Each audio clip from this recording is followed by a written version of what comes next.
Eli's boots sank into the soft, damp earth of the alien planet as he trudged forward, his weapon tightly gripped in his hand.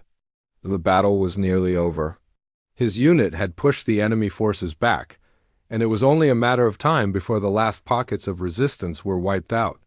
The atmosphere was tense, the smoke from the fires rising into the air, making the sky seem darker than it should be. He glanced around, his eyes scanning for any remaining threats. His team had already secured the area, but something caught his attention.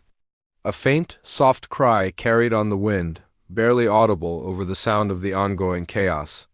Eli, used to ignoring distractions, felt a sudden urge to investigate. His heart pounded in his chest, not from the adrenaline of battle, but from something deeper, a feeling that this was important. He followed the sound, moving quickly through the dense trees and underbrush. The noise led him to a clearing where the sight that greeted him left him frozen in place. In the center of the open area lay a figure, her body crumpled and bloodied. She was unlike anything he had ever seen, a female alien with shimmering purple skin, her features delicate yet striking, and long silver hair that shimmered even in the dim light. Her breathing was shallow, and Eli could tell at a glance that she was barely alive. Her chest rose and fell in weak, irregular gasps.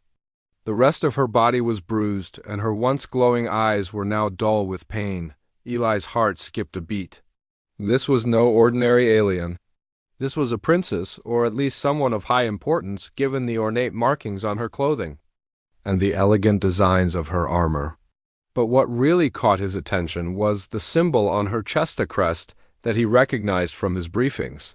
She was from the Zarin people, a race known for their wisdom and strength, but also one that had been locked in an ancient struggle with a rival species. Eli dropped to his knees beside her. He checked her pulse, and for a moment his heart sank. It was faint, barely there at all. He had no medical training, but it was clear she was dying. The thought crossed his mind that it might be better to leave her. His mission was to fight. Not to save an alien, especially one from the enemy. But something in the back of his mind told him he couldn't leave her. His hand hovered over her wound. The blood on her body seemed to be draining out of her at an alarming rate. Eli had no time to waste. He had to act, and he had to act fast. He pulled off his helmet, throwing it aside, and used his sleeve to wipe the dirt from his face.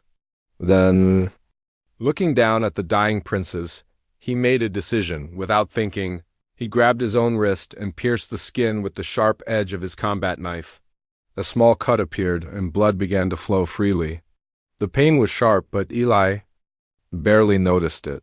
He didn't have time to worry about himself. He pressed his bleeding wrist to the princess's lips and forced the blood into her mouth.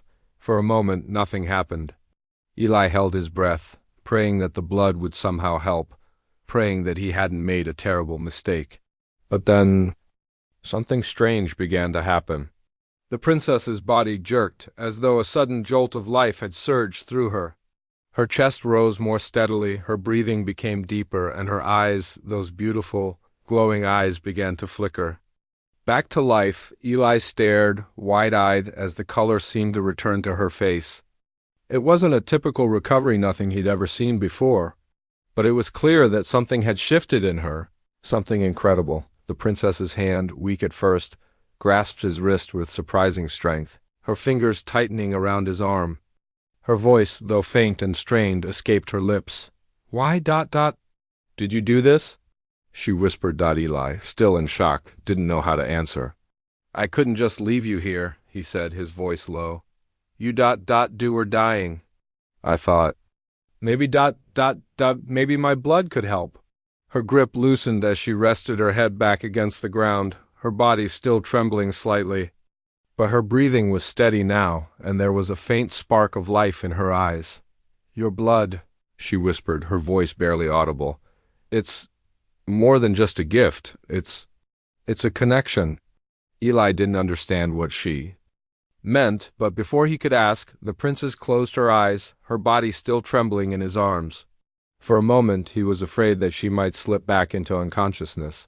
But then her eyes fluttered open again, and she looked at him for the first time. "What are you?"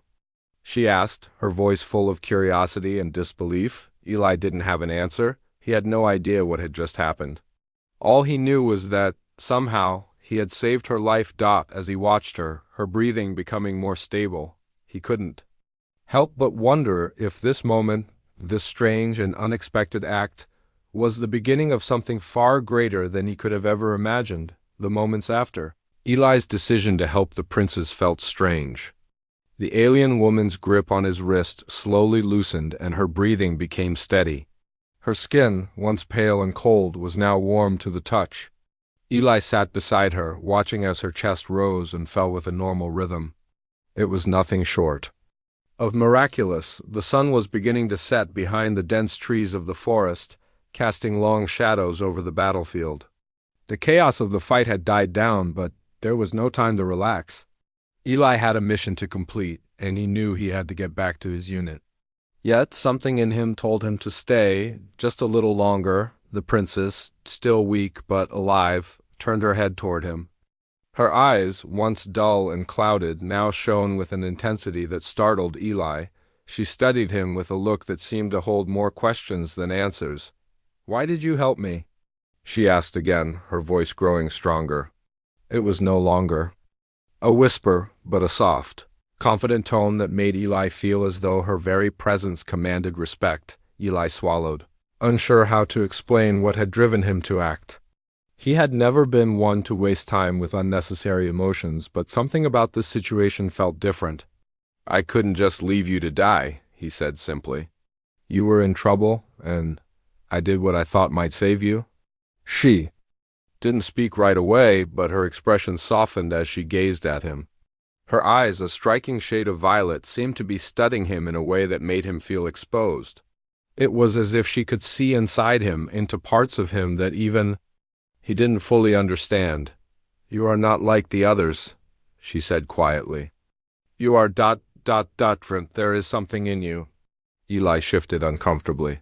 "I'm just a soldier." The princess shook her head slightly. "No, you are more than that." She hesitated for a moment, as if trying to find the right words. "I can feel it, the power inside you." Eli didn't know how to respond.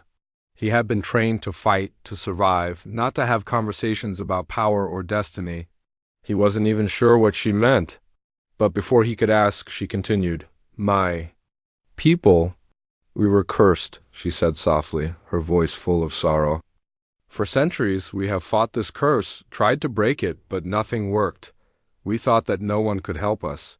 Her voice trailed off, and she closed her eyes for a moment, as if remembering painful memories. "But your blood is different." Eli's brow furrowed. He wasn't sure what she meant. "What are you saying?"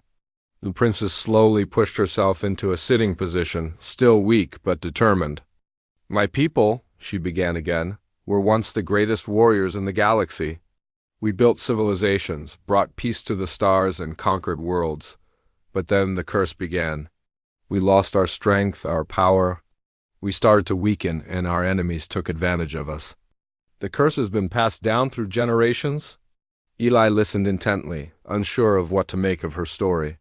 He had heard rumors about the Zarin people, but nothing concrete. They were a race known for their wisdom and strength, but no one really knew much about their fall from power. "The curse," she continued, "was placed on us by a rival species. They wanted to break our people, to strip us of our power. And for years we believed that we were the last of our kind. But when you gave me your blood, I felt something different. Something ancient." Eli still didn't fully understand. "So you think my blood is part of the cure?" The princess nodded. "I believe it is the key to breaking the curse. Your blood is unlike anything I've ever felt. There is an energy inside. It's something my people have not seen for centuries. It's not just the blood of a human. It's something more, something powerful." Eli felt uneasy. He had been just trying to help her, not knowing the full consequences. He had no idea that his actions would lead to this kind of revelation. But as the princess continued to speak, a part of him couldn't help but feel a strange sense of responsibility. "If my blood is the key to helping you, what happens next?" he asked, unsure of what he had gotten himself into. The princess gazed at him with intensity. Now we must act quickly. The curse is still strong, and the enemies who cursed us will not allow us to break it without a fight.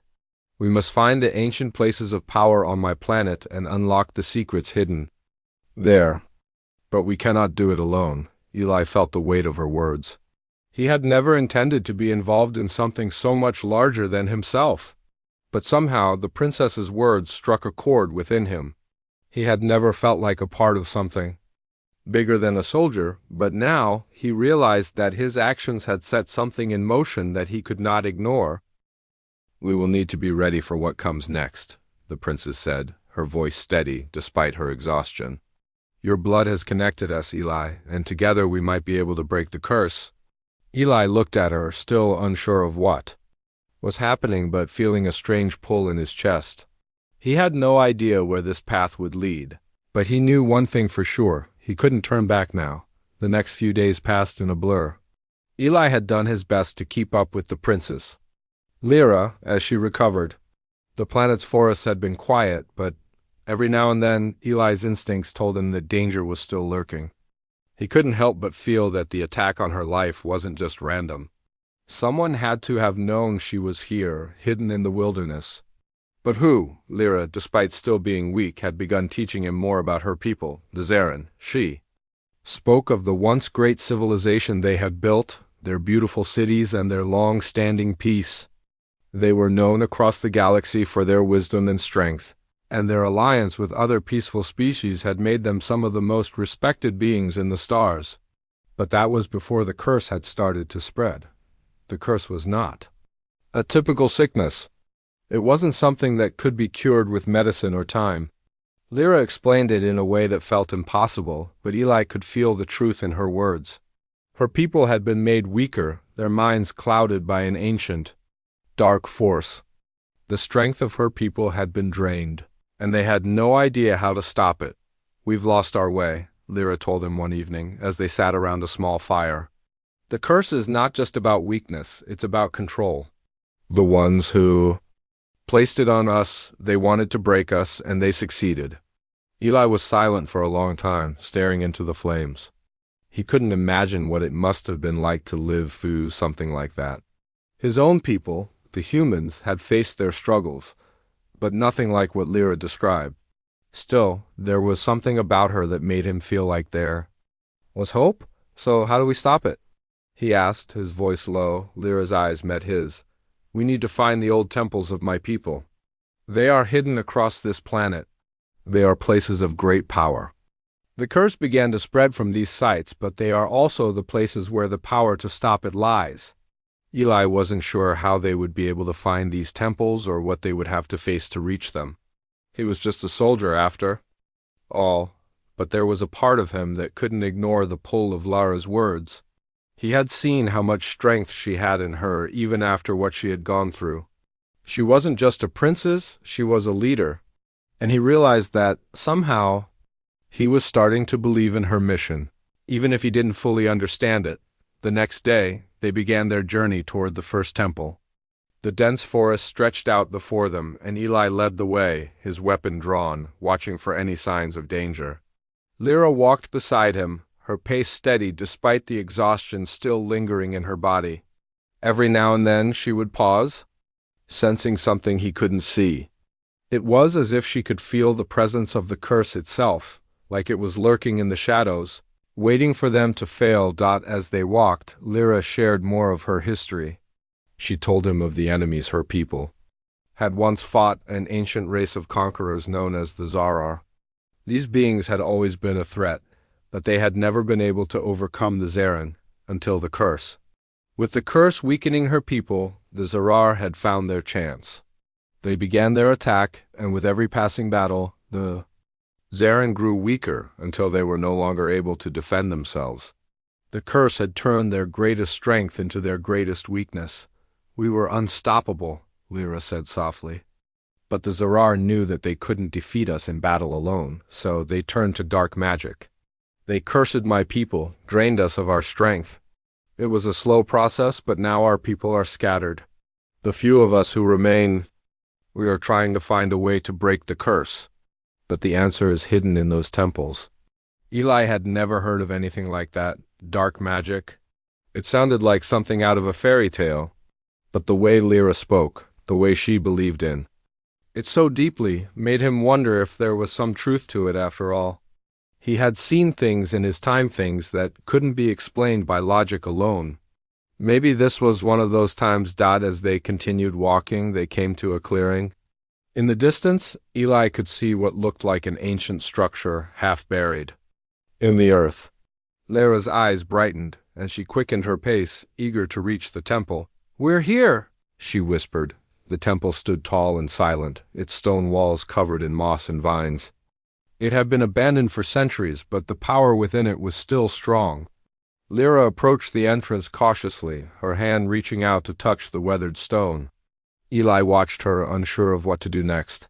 He had never been in a place like this, and the air felt thick with ancient energy. "I can feel it," Lyra said, her voice filled with awe. "The curse! It's strong here, but I also feel something else. This place, it holds the key." Eli took a deep breath. "Then, let's find it," he said. The two of them entered the temple together, their footsteps echoing in the silence. Inside, the air was cooler, and the walls were covered in strange symbols and markings. Eli didn't understand them, but Lyra seemed to know exactly where to go. She moved with purpose, her hand tracing the lines on the walls as if reading an ancient text only she could understand. "This is where it began," she said, her voice reverberating off the walls. "The curse started here, but it can end here too." Eli's heart raced as he followed her deeper into the temple, unsure of what they would find.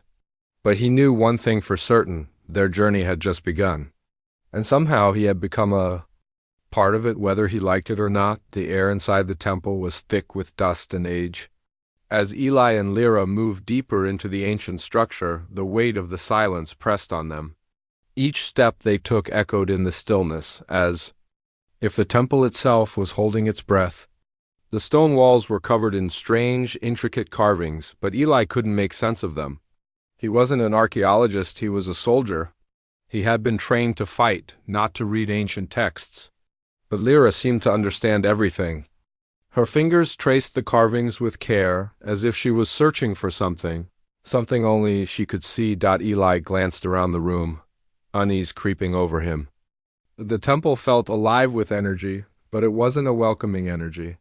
It was something older, something dark, like a shadow hanging over everything.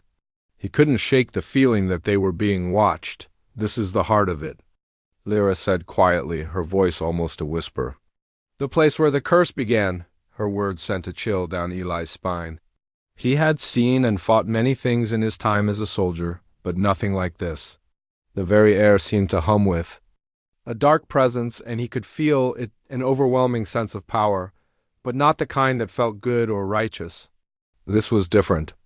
This was power born from something unnatural, something that had been twisted. Lyra stepped forward, her eyes scanning the markings on the wall.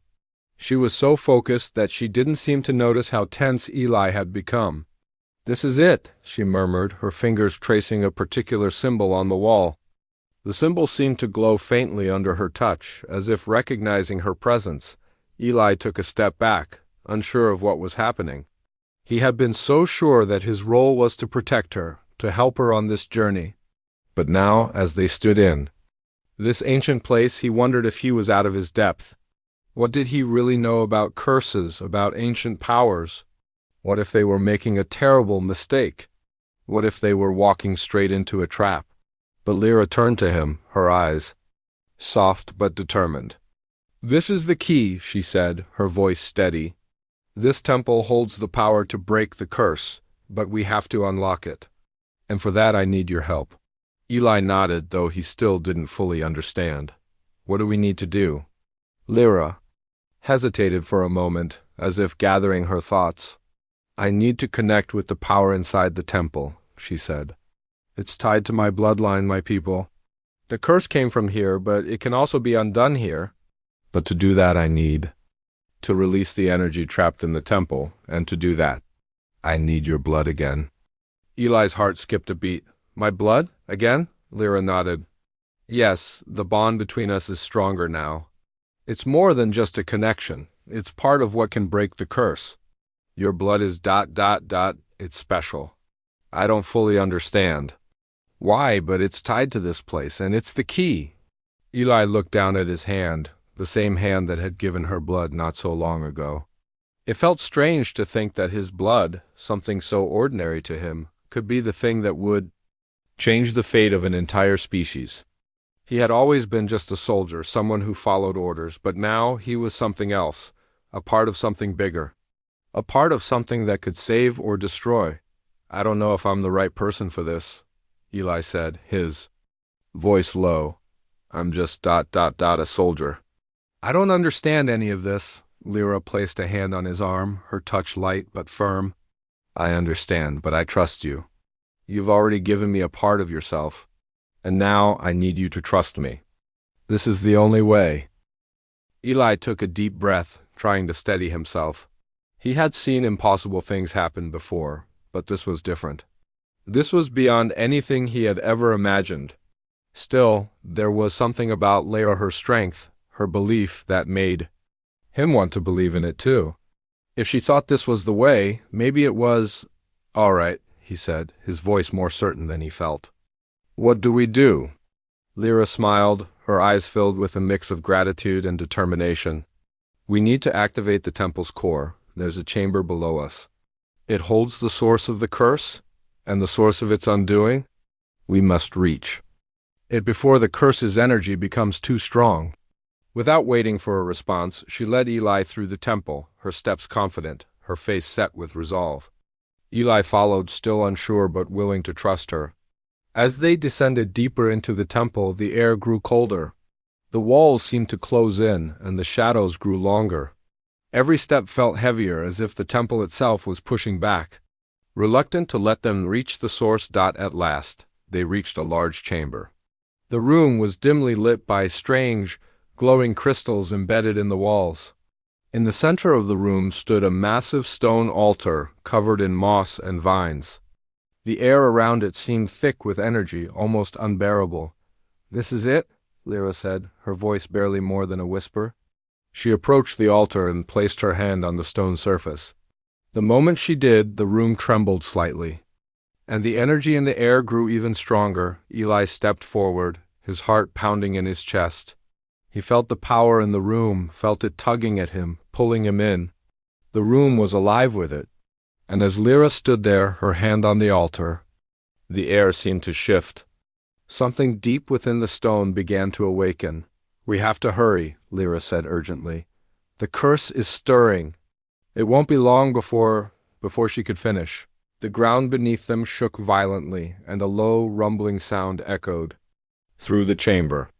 Eli's instincts kicked in, and he immediately reached for his weapon, his body on high alert. Something was wrong.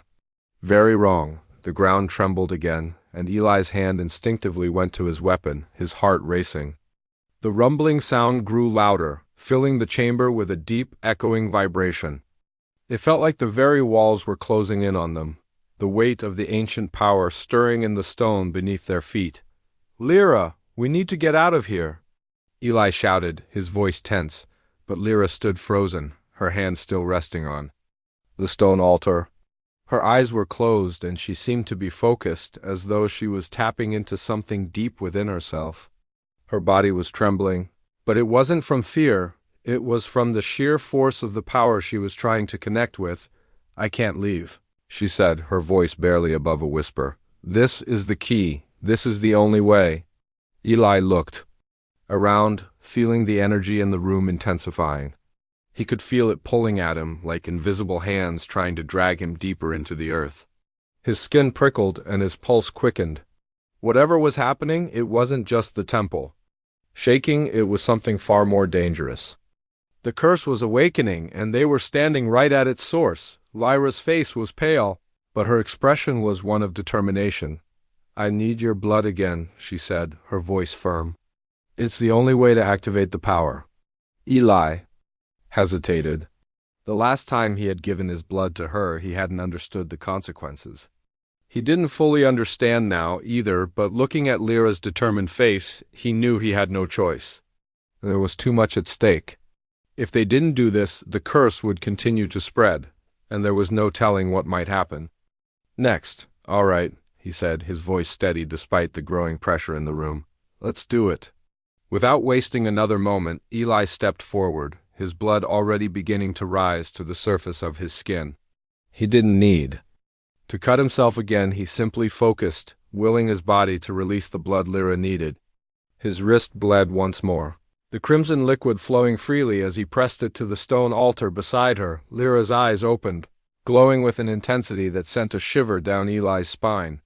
She looked at him, her gaze full of gratitude, but also something else, something deeper. "Thank you," she whispered, and then, with a deep breath, she pressed her hand to his wrist, allowing the blood to flow directly into her palm. At that moment, the temple seemed to respond. The stone beneath their feet groaned as though it were alive, and the air thickened with energy. Eli could feel the temperature drop, the coldness seeping into his bones.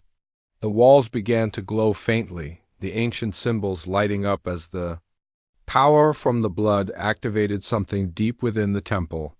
The ground shook harder now, the vibrations threatening to knock them both off their feet. "Hold on!" Eli shouted, trying to steady himself. He looked at Lyra, who was standing, tall, her face a mixture of pain and concentration. It was clear that the power coursing through her was overwhelming, but she refused to back down. A sudden, bright flash of light erupted from the center of the altar, blinding Eli for a moment. He instinctively shielded his eyes, but when the light dimmed, he saw it. The stone had cracked open, revealing a dark, swirling energy at its core. It was the source of the curse, a powerful force that had been sealed away for centuries. And now it was free. Lyra stepped forward, her eyes locked on the swirling darkness, her expression unreadable. "This is it," she said softly. "The heart of the curse, I can feel it. We're so close." Eli's heart pounded in his chest. He didn't understand what was happening, but he could sense the gravity of the situation. The curse was not just a force of weakness, it was alive, and it was fighting back. "Lyra, we need to finish this," Eli said, his voice urgent. He could feel the dark energy pressing against them, pushing at the edges of his mind, trying to make him feel powerless. It was like a weight, pulling him down, but he fought against it. He had to keep his focus. Lyra nodded, stepping closer to the altar, her hands raised. "I'm almost there," she said, her voice trembling slightly. "But the curse, it won't let go easily. It's trying to stop us." Eli moved to her side, standing guard, knowing that the most dangerous part of this journey was just beginning. He had already seen what the curse could do to her, how it had drained the strength from her people. But now, as she reached out toward the dark energy, Eli knew that it wasn't just about breaking the curse, it was about saving Lyra. She was giving everything she had to this moment. And if it didn't work, he didn't want to think about the consequences. The energy from the altar began to rise, swirling around them in a vortex of darkness. It pulsed like a living thing, crackling with power. Eli felt his skin burn as the darkness tried to break through the protection he had built around his mind. His head throbbed, but he pushed through the pain, watching as Lyra's body glowed with the light from the temple. "I need you." "Eli," Lyra whispered, her voice breaking through the chaos around them. "I can't do this alone." Without thinking, Eli stepped closer, placing a hand on her shoulder. He wasn't sure what he could do, but he knew one thing. He wouldn't let her face this alone. Together they were stronger. The light from the altar intensified, and for a moment everything went still. Then, with a sudden burst of energy, the darkness around them exploded outward, filling the room with a deafening roar. Eli braced himself, his arms around Lyra, holding her steady as the power surged through them both. The air was thick with energy, and Eli could feel the curse begin to unravel piece by piece. The room seemed to spin around them, and for a brief moment it felt like time itself had stopped. The power of the curse, the very thing that had held Lyra's people captive for so long, was breaking apart. When the noise finally faded, the silence that followed was almost unbearable. Eli opened his eyes, and for the first time he saw the temple in a new light. The dark energy had dissipated, leaving behind a calm, peaceful atmosphere. Lyra was standing strong, her body glowing faintly, her expression one of awe and relief. "We did it," she whispered, her voice filled with wonder. Eli looked at her, his heart swelling with pride. They had done it against all odds, they had broken the curse. But as he looked into her eyes, he knew that this was just the beginning. Their journey was far from over. The silence in the temple was heavy, and for a long moment Eli stood still, unsure of what had just happened. The dark energy that had surrounded them was gone. The air was calm, almost peaceful, and yet Eli felt a strange unease. It was over, or so it seemed. But deep down, he knew that they had only just begun to understand the consequences of what they had done. Lyra stood beside him, her eyes wide, her body still faintly glowing from the energy she had just absorbed. She looked exhausted, but there was a light in her gaze that hadn't been there before. She had done it. She had broken the curse. But Eli wasn't sure what would come next. Lyra turned to him, a soft smile tugging at her lips. "It's over," she said, her voice filled with relief. "We did it, Eli." Eli nodded, but the worry still lingered in his chest. "Are you sure? I mean, the curse is gone, but is it really over?" Lyra's expression softened as she placed a hand on his arm. "I know it's hard to believe. It feels like we should be celebrating. But the truth is, this is just the beginning of a new chapter for my people. The curse has been lifted, yes, but there's still so much to rebuild." Eli understood. He had seen the toll the curse had taken on Lyra's people, their strength, their unity, everything they had once been had been stripped away. It wasn't something that could be fixed overnight. There was still much to do, and he knew that Lyra would need time to figure out how to lead her people forward. "Where do we go from here?" Eli asked, his voice low. Lyra's eyes glinted with determination. "We rebuild. My people will need guidance, and I will be there to give it. But first we must return to my homeland, to the heart of the Zarin Empire. There we can begin to heal." Eli's heart sank. He had known this would come. The journey was far from over. But the thought of leaving the safety of the temple, of stepping into the unknown once again, filled him with a sense of unease. He was a soldier, used to fighting and surviving, but this was something different. "We'll face challenges, Eli," Lyra continued as if reading his thoughts. "But I won't face them alone. You've already helped me in ways I never imagined. Now we stand together." The warmth of her words settled over him, but he still felt uncertain. He had been thrust into this world of ancient powers and curses, a world far beyond anything he had trained for. But as he looked at Lyra, he realized that he couldn't turn back now. She had become his responsibility, and whether he fully understood it or not, he was a part of her story. "I'll stay with you," Eli said, his voice steady, though his heart was still racing. "We'll face whatever comes next, together." Lyra smiled, and for a moment her beauty shone through the exhaustion and pain. "Thank you," she whispered. "You've shown me what true strength is." The two of them left the temple, stepping into the quiet, early morning light. The forest around them had changed, no longer heavy with the dark energy that had once surrounded the place. It was as if the land itself had been freed, and now it was waiting for them to continue the journey. As they walked, Eli kept his eyes peeled for any signs of danger. They were far from safe, and even though the curse had been broken, he knew that there would be forces out there who would not be pleased with their success. The Zarar, Lyra's people's ancient enemies, were still out there, and with their power broken, the Zarin people would be vulnerable. Eli's job wasn't over. He would protect Lyra and whatever was left of her people until the end. Lyra seemed to sense his thoughts. "You're worried about the Zarar, aren't you?" she asked, her voice quiet. Eli nodded. "They won't just let this go. They've been hunting your people for too long. They won't stop until they get what they want." Lyra's gaze hardened. "You're right, but now we have a chance to fight back. With the curse lifted, my people will be strong again. We can rebuild, but we'll need allies. We'll need to unite the galaxy." The thought of uniting the galaxy was an ambitious one, but Eli didn't doubt Lyra's resolve. He had seen it in her determination, her strength. If anyone could lead her people through this, it was her. "You're not alone in this, Lyra." Eli said firmly. I'll help you however I can. As they traveled deeper into the forest, Eli felt the weight of what was to come. The path ahead would be difficult, full of unknown dangers and challenges. But he also knew that there was hope. For the first time since he had met Lyra, he believed that her people could rise again. Together they would face whatever came next. The journey ahead was long, but Eli had made his choice.